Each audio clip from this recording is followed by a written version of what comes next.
I do want to wake up. I really do. I'm grateful to be alive every single morning.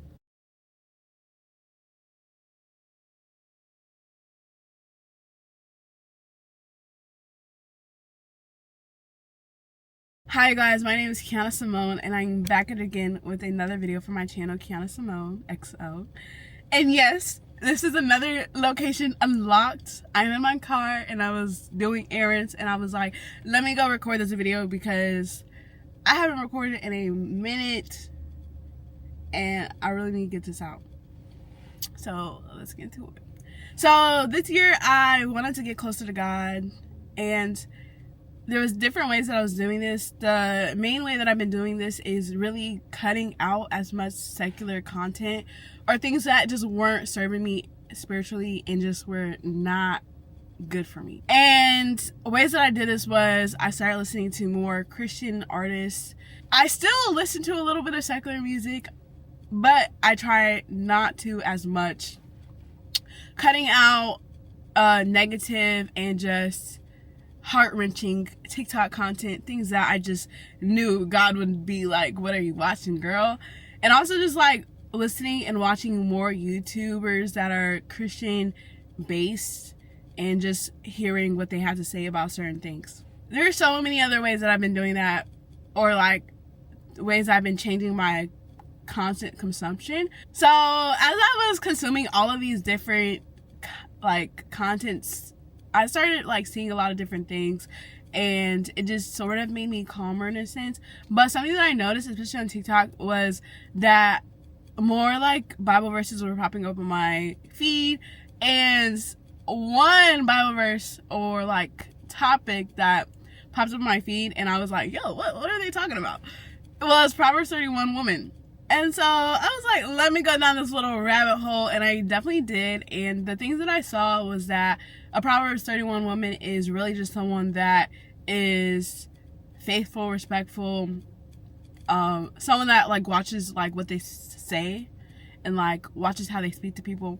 And I was like, okay, cool. But I also was just like, let me go read the word for myself, because I don't want to misinterpret anything that is being said, or like use what I'm seeing and it's not really like the real definition, or it's just some of what is actually supposed to be done. So I read it for myself, and I think it's also important that once you watch this video that you also go read the verse for yourself and just see what God tells you and just understand. Don't just take my word for like the be all type of energy, you know? Go do research yourself and like go read yourself. So Proverbs 31, more specifically verses 10 through 31, says, a wife of noble character who can find? She is worth far more than rubies. Her husband has full confidence in her and lacks nothing of value. She brings him good, not harm, in all the days of her life.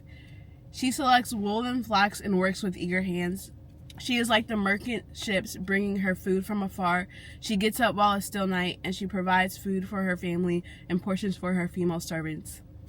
She considers a field and buys it. Out of her earnings, she plants a vineyard. She sets about her work vigorously. Her arms are strong for her task. She sees that her trading is profitable, and her lamp does not go out at night. In her hand, she holds the distaff and grasps the spindle with her fingers. She opens her arms to the poor and extends her hands to the needy. When it snows, she has no fear for her household, for all of them are clothed in scarlet. She makes coverings for her bed. She is clothed in fine linen and purple. Her husband is respected at the city gate, where he takes his seat among the elders of the land. She makes linen garments and sells them, and supplies the merchants with sashes. She is clothed with strength and dignity. She can laugh at the days to come. She speaks with wisdom, and faithful instruction is on her tongue. She watches over the affairs of her household and does not eat the bread of idleness. Her children arise and call her blessed, her husband also, and he praises her.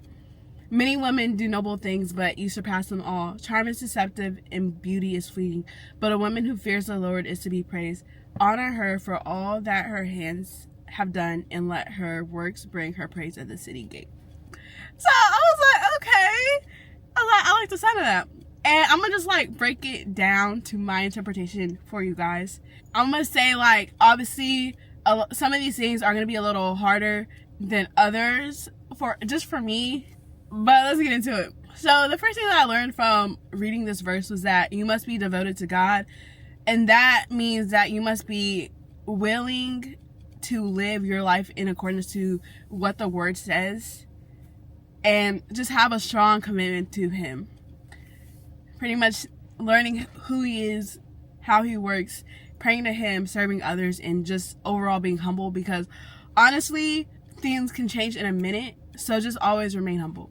Be like, if you have a business or you're above someone, clearly you did not just like start at the top. You had to work your way down or work your way up. So you must be willing to be in the mud, for real. Like, I don't know any other way to say it, but yeah. The second thing that I learned was having wisdom, pretty much using good judgment with my actions and the words that I use, which is something that I'm working on, because sometimes I feel like I can't, like, honestly, I feel like I'm a chill person, but to other people, they probably feel like I'm super blunt or just rude, and I'm just like a no nonsense type of person. I'm gonna just tell you how it is, and so you can fix it. I don't like to sugarcoat things, but also just understanding that not everyone thinks the way that you do, and people just have a different viewpoint sometimes.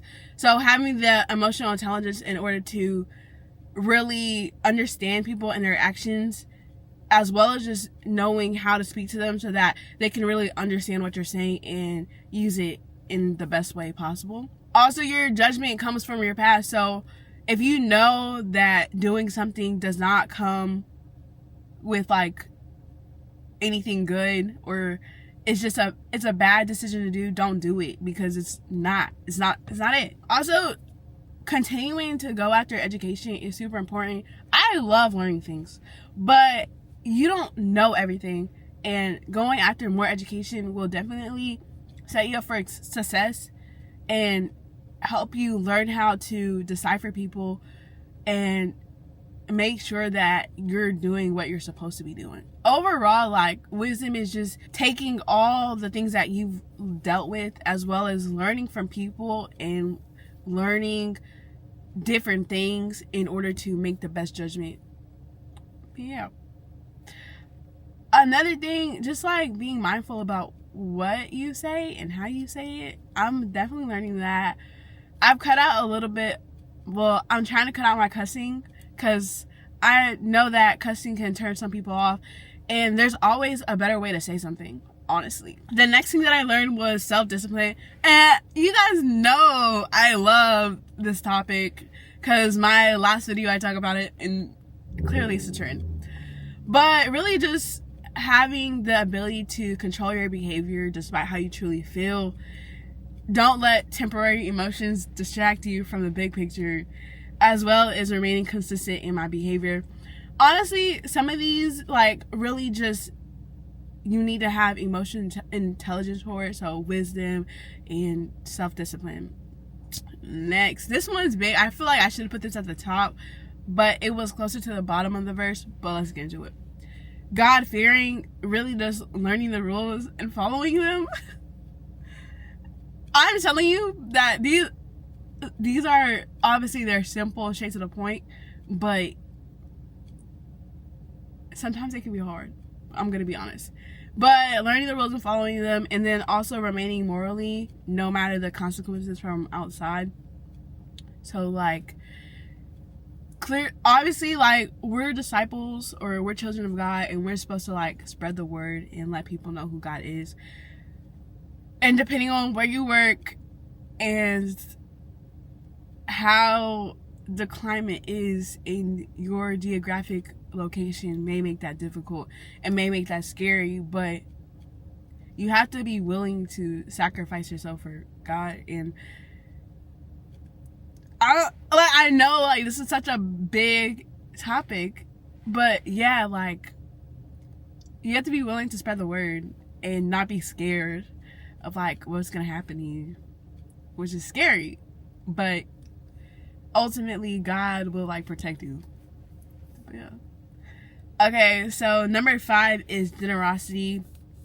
So being selfless and helpful and just having empathy and doing acts of kindness and just doing things to volunteer, because yes, you may be more fortunate, but it could always be worse. And I feel like if whenever I volunteer or whenever I'm helpful to someone, it's like I feel like it's gonna sound selfish, but it's sort of like, okay, I know that I can call on someone and whatever I'm lacking, they can help me. And so I feel like I'm just paying it forward because there was a time that I needed someone, as well as there may be a time in the future where I need to call someone and get some advice or get some type of help because I don't know everything. But yeah, like just being there for people. Also, the empathy is very important because I lack this sometimes. I really do, and I try not to, but being able to understand why people work the way they work, while also understanding that I came from, at my job, I was not always the top dog.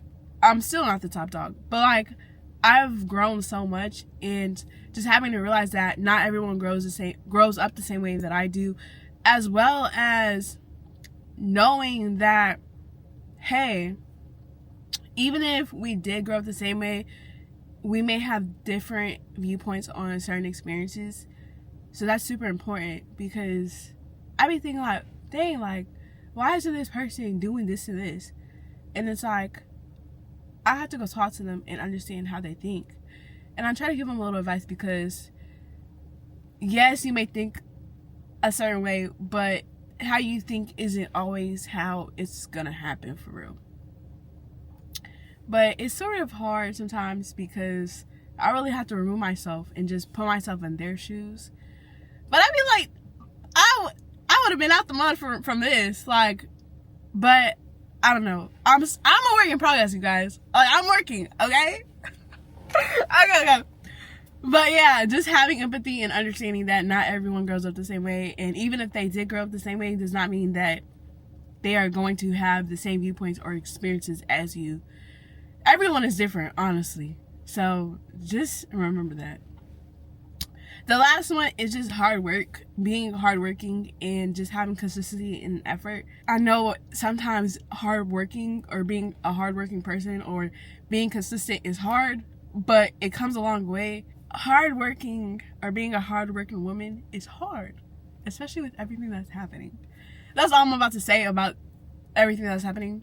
Maybe not. But what I'm saying is that when you look back, you're gonna be like, wow, I did all of that. I busted my butt, and look at where I'm at now. As well as the fact that I'm like, oh, I need to go work out in the morning. When I wake up, I don't want to wake up. I mean, I do want to wake up. I really do. I'm grateful to be alive every single morning. But what I mean is, I do not want to be up at 5, 4, 6 in the morning working out. But then I remember that if I don't wake up at 4, 5, or 6 in the morning to go work out, that's lack of discipline. Also, I'm not even being consistent.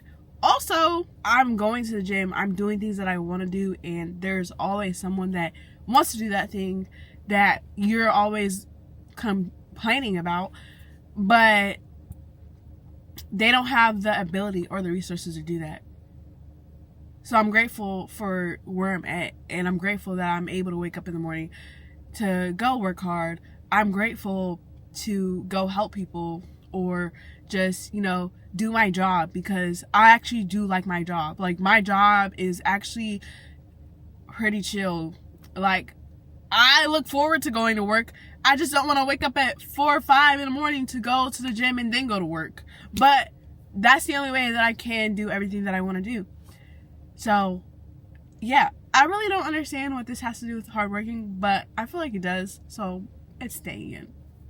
What I'm saying is, being disciplined, being responsible for your actions, and being responsible and reliable, those are all, I think, attributes to being a hardworking person. Being willing to stay in late or go in early to do what you need to do to get what you need done is attributes of being hardworking. That one is not really one I had to worry about. Like, honestly, out of all the 6 things that I talked about, the virtues, I feel like that's the easiest one that I have to really talk about, because I love work. I used to think, I joke a lot about saying how, like, well, to like people at work that, oh, I want to be a stay-at-home mom with no kids. I joke about that all the time, but I do want kids. I like going to work. I don't know what I would do if I didn't have work. Like, it would be, my life would be so boring, and that is everything that I learned. And some of these things I'm still working on. Obviously, I'm a work in progress, but I feel like as long as I am actively working on them and putting in 5% daily, eventually I will become 100%, even 200%, even 300%. Not to say that I'm perfect. I mean, I'm perfect in God's eyes, but not to say that I'm going to be 100% perfect all the time.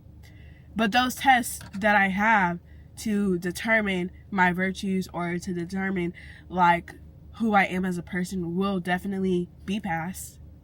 You will not catch me slipping.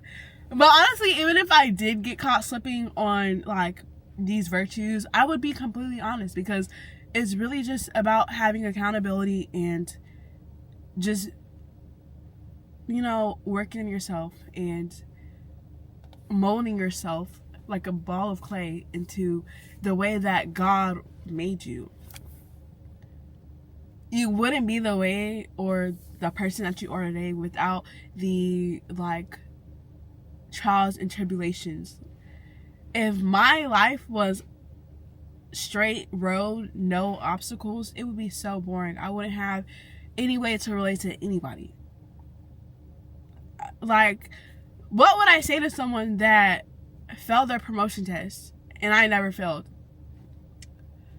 I would just be like, I wouldn't even be able to relate. I would be like, I'm too awesome for that. But now that I've dealt with trials in my job, I know how to talk to people and, you know, motivate them and just be empathetic, and it just makes me a better person and a better leader and a better child of God, honestly. I think that's all I have to say. But yeah, I really think you should read Proverbs 31 Woman. I'm definitely going to read Judges 4, that whole thing, because that started popping up on my For You page too. And I was like, what is this about? Like, I just read about Proverbs 31. Now I gotta go read Judges 4? But yeah, I'll definitely make a video about that. But I hope you guys liked this video. Don't forget to like, comment, and subscribe. Bye!